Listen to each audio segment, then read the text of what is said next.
Doma Sports Talk worldwide with some news from the world of boxing. So y'all know what time it is. You ain't in a rush to get concussed. Now, I'm pretty sure everybody knows by now.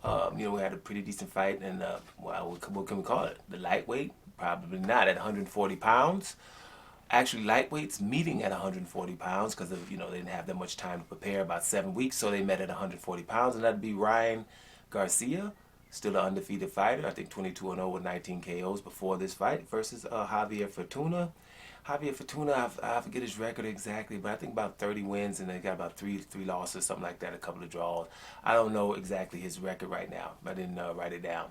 But Javier Fortuna is a seasoned veteran, somebody who's respected in or around those weights, And he's had a couple of good wins in his career as well. So, we're looking at the fight because this is the fight where Ryan Garcia was supposed to have before he had the depression about a year ago. So it was a fight that people had their eyes on. I told you I wasn't necessarily trying to watch it live necessarily because, hey, I knew that nobody was talking about Devin Haney.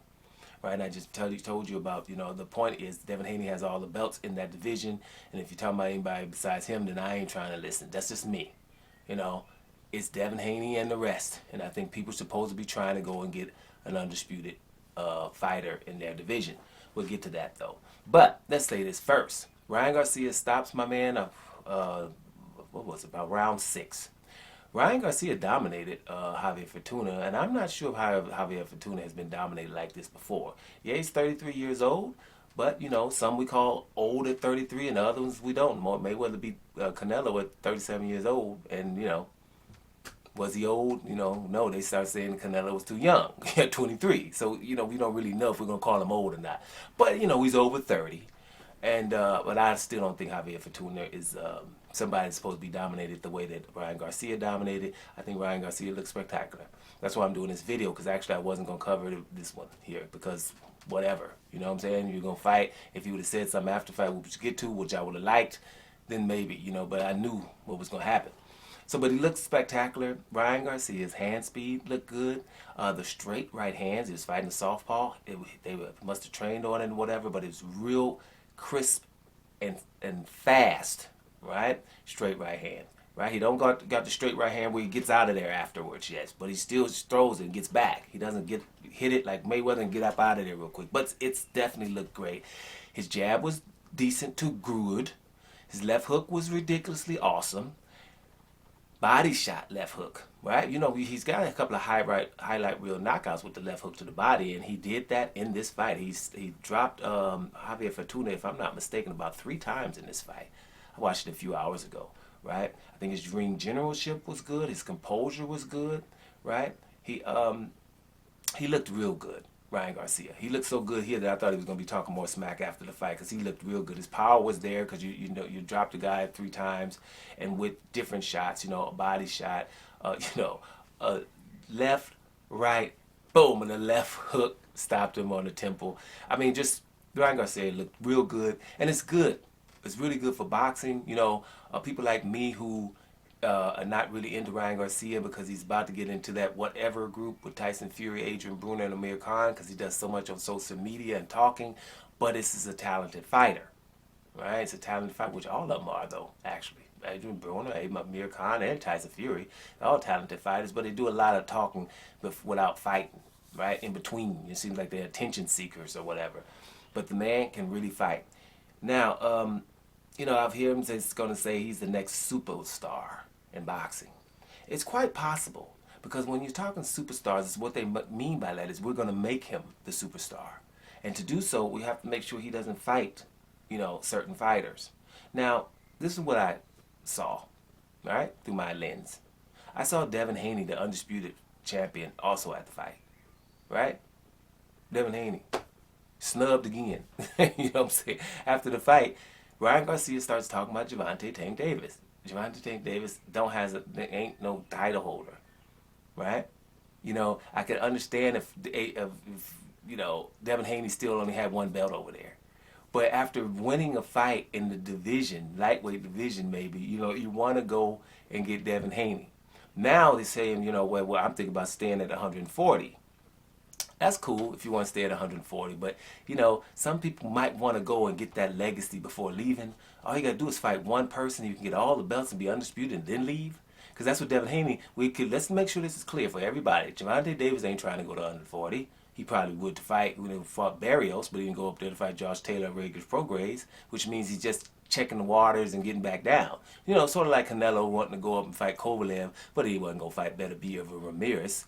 Right? The only reason he fought Bivol was because I ain't fighting no damn Andre, right? So it's kind of the same thing with Gervonta Davis. He ain't trying to really go to 140, right? So everybody trying to roll to 140, Teofimo Lopez, you know, Ryan Garcia. And the funny thing is, hey, fellas, you know, Devin Haney speaking here. I'm supposed to be in 140. I'm too big for 135. Really, I'm just here because of y'all. So y'all leaving without coming to see me? It's ridiculous.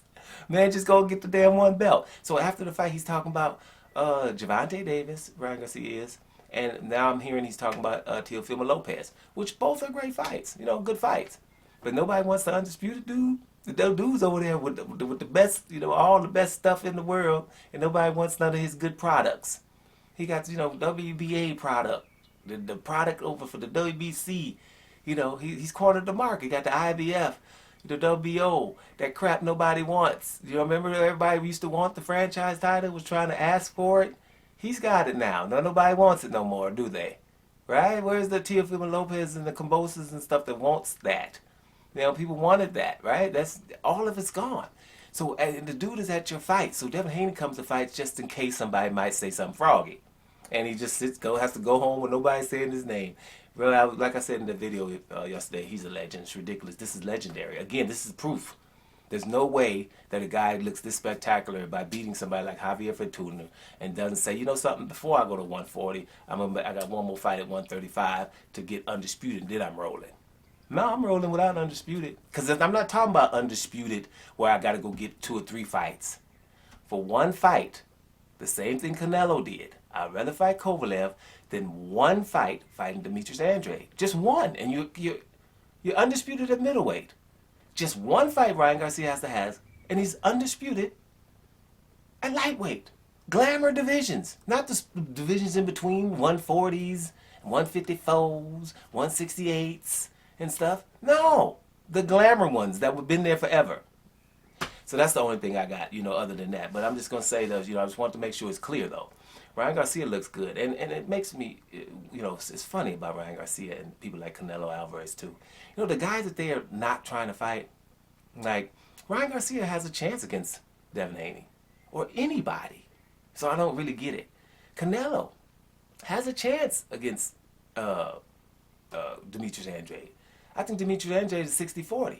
Canelo has a real chance against Charlo, so I don't know why he fight. I think that's a 50-50 fight right there. Him and Charlo. But I think, you know, Demetrius Andrade schools him a little, you know, a little bit more. That's why I go 60-40. But it's still Canelo. You know, Canelo, good left hook to the body, too. You know, somebody, you know, pieces him up. Or, you know, folds him a little bit, and then, you know, boom, you win. So I don't understand, you know, but I think I do understand. The reason is because you can mess around and get embarrassed, and why do that? When there's no reason to get embarrassed on national TV. That's why most of the fighters that are really avoided are not just knockout artists. Like I've told you before, people that are skilled, highly skilled, like Shakur Stevenson, Devin Haney, Demetrius Andrade, they're never getting fought because you can get embarrassed. And it's harder to say after getting embarrassed for 12 rounds that you're coming back and you're going to get them and do all this than it is from a knockout. Because a knockout means I just slipped and I could come back, right? I made a mistake. And that's why these fighters never get fought. That's why Devin Haney can keep coming to the fights. Ain't nobody about to call him out. And I'm just going to say it again. It's really legendary that you have all 4 belts and there's nobody at your crib wanting to fight you. Isn't that? Think about that. No, I just got off this big win and Devin Haney's name ain't even falling. Right? Oh, wait, before I go. I heard he says something about Devin Haney shouldn't be so proud of getting the title from Combosas. Well, see, that's something that you shouldn't say because you know he was trying to fight Lomachenko. Lomachenko ran, right? You know he was trying to fight Teofimo Lopez. You know that. He didn't want to do it. You know, then Combosas beat him. That's why he fought Combosas. He didn't care who had the titles. He didn't look for convulsions, and everybody knows it. That's why it's patronized to even address something like that. But I told you, these fighters know, oh, I can put that out there, the narrative, right? I can call him an email champion. I can do this. But the bottom line is, Devin Haney, the legend, says it best. They say everything except let's fight. Isn't that profound for a 23-year-old dude? Doma Sports Talk Worldwide. Congratulations, Ryan. And I'm up out of here.